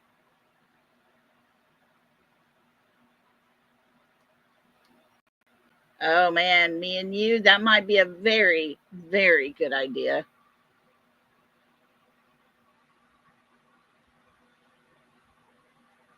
But here he says, we immediately called law enforcement. That would put it about 6:05. But the call didn't go there till 6:33. So where's that missing time? They've yet to explain it away. And don't forget, folks, Katie has told us how she drove through the neighborhood, okay? Drove through the neighborhood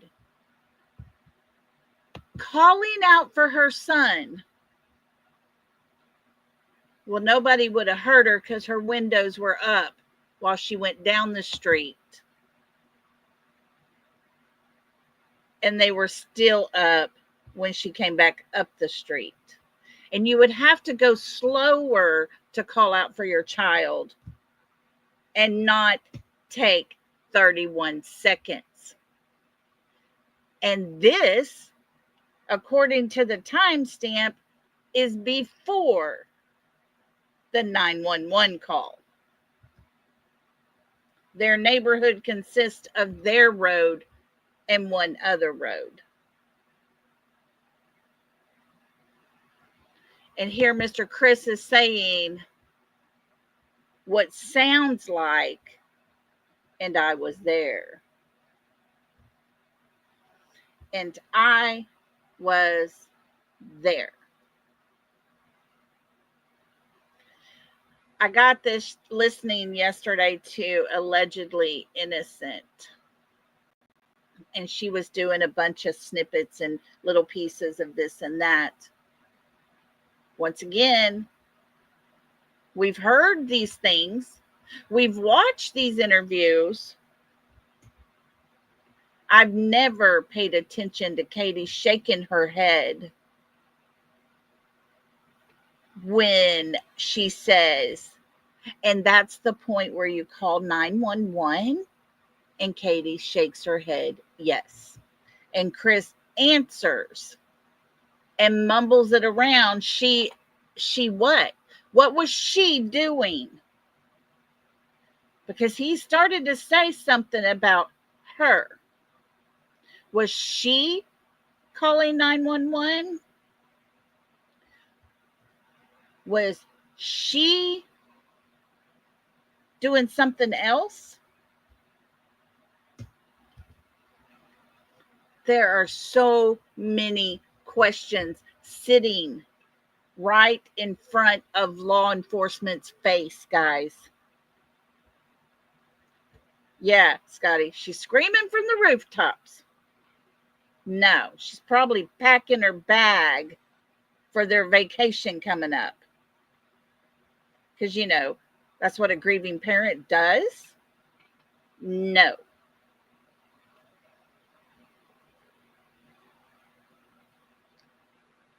I don't understand how the words we heard a while ago from Granny and the tearing apart of Seth, the man who's out searching, sending out flyers, writing letters, calling and talking to people. He's doing everything he can to bring his son back home. Once again, I refer to this picture. Seth's eyes says it all. Katie's, it tells a big story. Nothing swollen there. No swollen eyelids. No puffiness around or under her eyes. Seth is the one grieving for his son. Seth is the one that misses his son. And yet they have this notion over there that they need to tear Seth down and make fun of everything he does to try to find his child. And folks, then we have this video where even a professional has caught on to the fact that they have no emotion in their story because it probably didn't happen that way.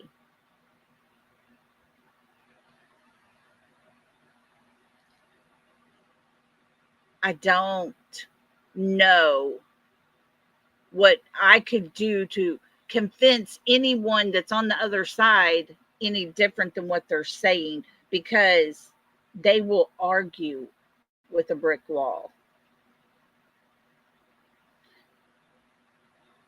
I listened to Jennifer Coffindaffer and did not agree with the way she went about putting her opinion out about the lights. It made me mad. Because the one parent that wants to hear anything and everything about his child and what can happen and what needs to be done and what does somebody have in their opinion that could help. He was in chat. She went about that in a very unprofessional way. Very unprofessional. But I said it yesterday, and I will continue to always say it. I will never take away the fact that she has the experience and the knowledge from all of her back history of working. I just think she made a poor judgment that day. But of course, on the other side, they sit and pick apart everything she said and discredited her in the past with every bit of the words she used. But of course, this time, we were the ones upset. And they're the ones talking about all her experience. They hear what they want to hear and they say what they want to say. And folks, we have these words right in front of us. You can't change what the step parents say. You cannot argue with someone who doesn't want to hear what's right in front of them.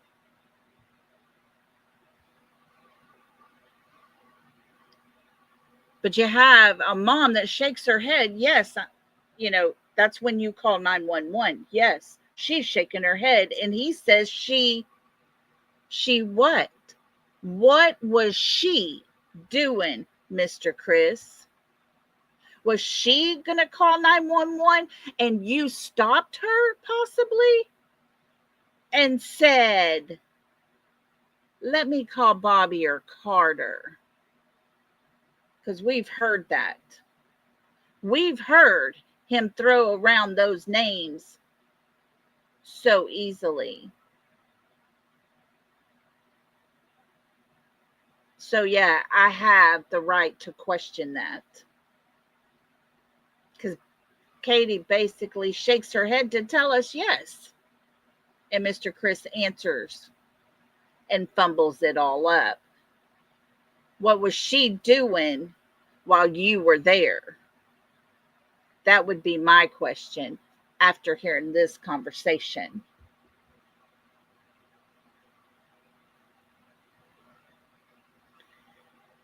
Yeah. Yes, it is, Maurice, it is so hard because it upset me so bad. My heart hurt for Seth because no parent wants to hear that. No parent needs to be hearing all that. If she had a change of heart, if something happened and she was told something and then all of a sudden her story flips, okay.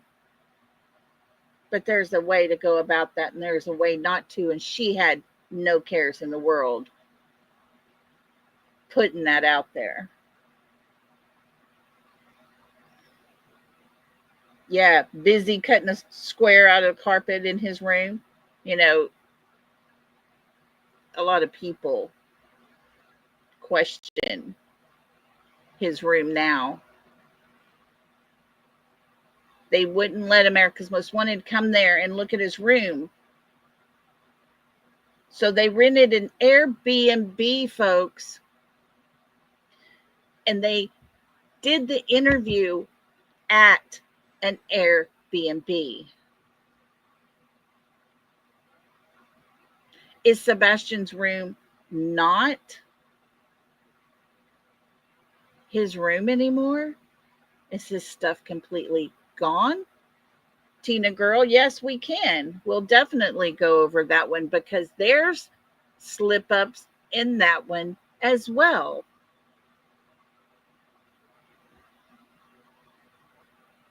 So yeah,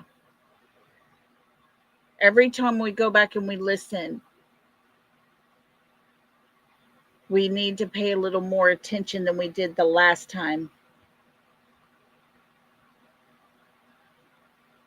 Because we've heard this interview multiple times over, but I've never heard it where Chris said the words, and I was there. Or the words that sound like he says, and I was there. I hadn't paid attention to Katie shaking her head. Yes, that's when they called 911. So was she going to do that? Was she in the process of calling 911 and he stopped her?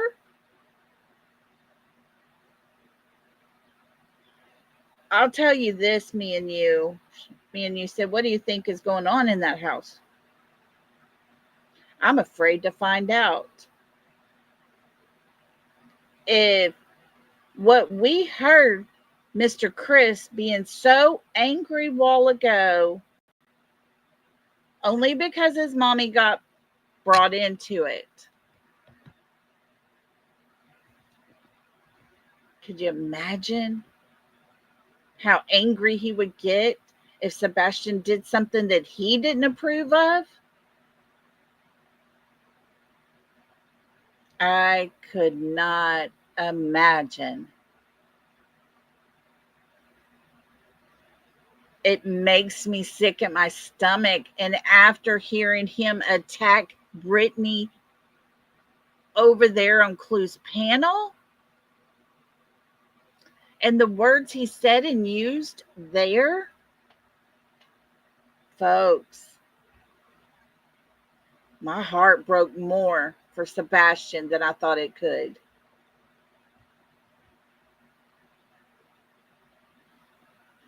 And I'm not sure I want to know all the details because my mind could only imagine the fear Sebastian had in that home, the terror he had to live through. I agree. I don't think he has a room anymore. I think all of his stuff is gone. That right there makes you wonder. Everything makes you wonder, doesn't it, Tina girl? The more we hear, the more it's like, wow. Oh, Retha, that was disgusting. That was absolutely disgusting. Yes, he spoke horrible to this lady. Oh, yeah, it was, oh. We heard an expert in body language and word analysis sit there and tell us that her version of that night and skipping over so much of that evening tells him that whatever happened that night. Sunday night, that Mr. Chris was so adamant his parents did not take Sebastian and take him away because they were not there that Sunday night.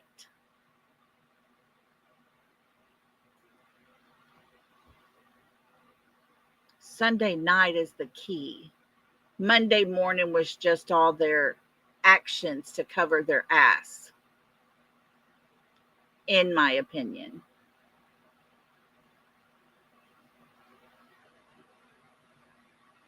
This man says their emotions are off. He said they don't have actual emotions because they're trying so hard to get out what the words they're supposed to say. Hey, rapper.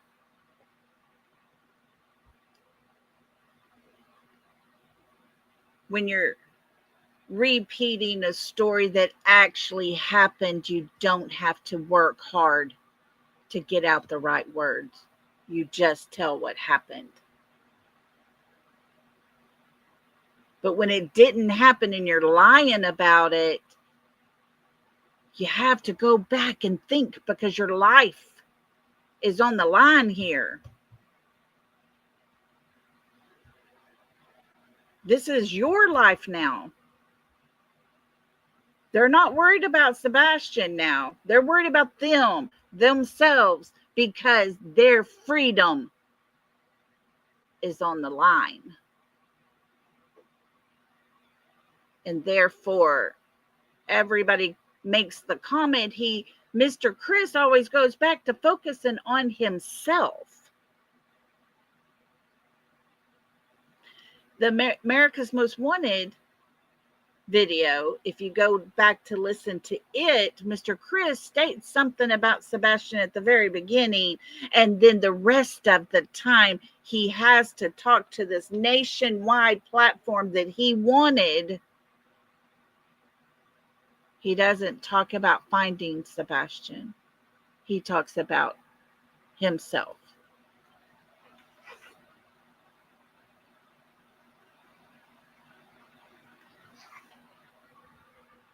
Why is it that the father who talks about his son, wanting to get his son,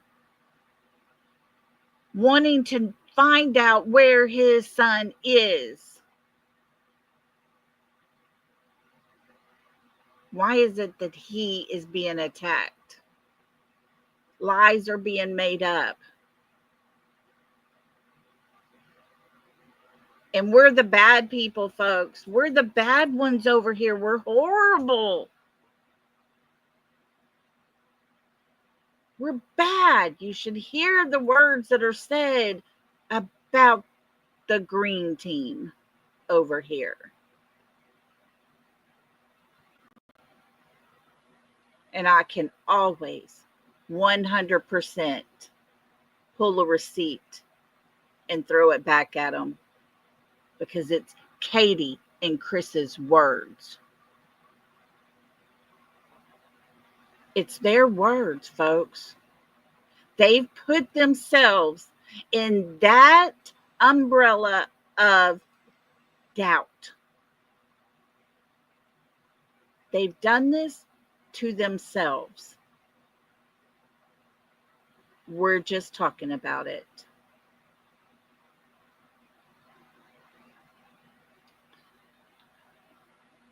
Tomorrow we will go over the Chronicles of Olivia. That's where a lot of the we's start playing into factor. We, did this, we did that, we looked here, we knew this, we knew that. We, all the way to the bank. All the way to the store. Little piggies. Right, Blue Eyes? She sent me a picture last night. It was a foot that had a toe missing, and it was a tattoo above that missing toe that said, went to market. Made me laugh. Anyways. Yes, no, I am in the midst of, I got it drafted, it's saved in my draft. I just haven't got it finished up, but I will. Blue Eyes. She made me laugh on that one. That was really funny. I needed that laugh because I was hot last night. I don't want to get into the drama of their insaneness. But, buddy, you defend Seth one time and they jump and pounce. But it's okay. It is very damning to them. Yes, I agree with you. Maurice, looky here. She says, thank you for your time with us, Lolly. I appreciate how we discuss the case with no embellishments, just simply looking at their own words. Love you, lollipops. You're so sweet. We love you. And we're so excited to have you here with us and part of us. And it's what we need to do. We got to keep looking. We got to keep going over the people that have the words to tell us what happened. And they're actually, oh, I don't know how that came up. They're actually telling us words. We're just having to pull them out. But thank you for that. I appreciate it.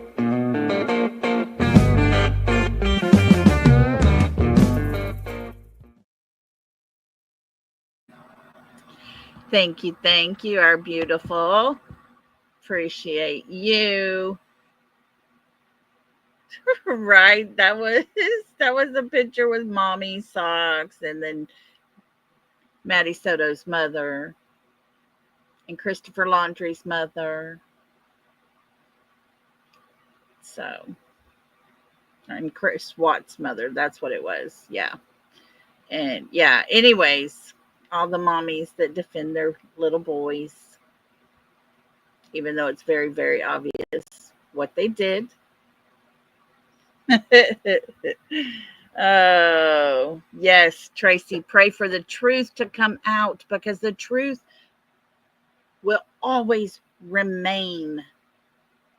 It would not be hard to tell the truth, but I think they've gotten themselves in so deep that they can't.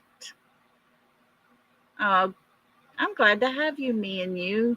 Thank you for being here and being part of it. Y'all are what make it so relaxing and simple and, just easy going here. Y'all are what makes that. So we were a little over 2 hours. I'm going to go ahead and let y'all go. I think I'm going to take me something for my headache. And we'll be back tomorrow. The petition is at 6:55, guys. Y'all are amazing. Let's get it up to the 1,000 mark. And we can put the two together and make a difference. I am going to finish out this generic letter that we can send out. If you need that, we'll do it. I'll have that ready to send to you and everything. So I will get busy on all of that and have that ready to go. Find some emails, send us picture, send it to police departments around your local one, send it, anywhere within your state. Let's cover Sebastian everywhere. He deserves to be found. He deserves to be home. Thank you, Lori. It's just this time of year and my allergies get me really bad. But I don't like the headaches part. So, guys, until tomorrow. I think tomorrow we're going to do a Thursday night call-in show too. So we'll see how it goes. But we'll definitely do our 4 o'clock time slot, go over Olivia's interview, and then we may come back later and do the call-in. Sign those petitions, share them out, get your family to help, and just sign their name. It is all for Sebastian. Don't let the other side convince you elsewise. So till tomorrow, everybody be good, be safe out on those streets, avoid all the crap, and we will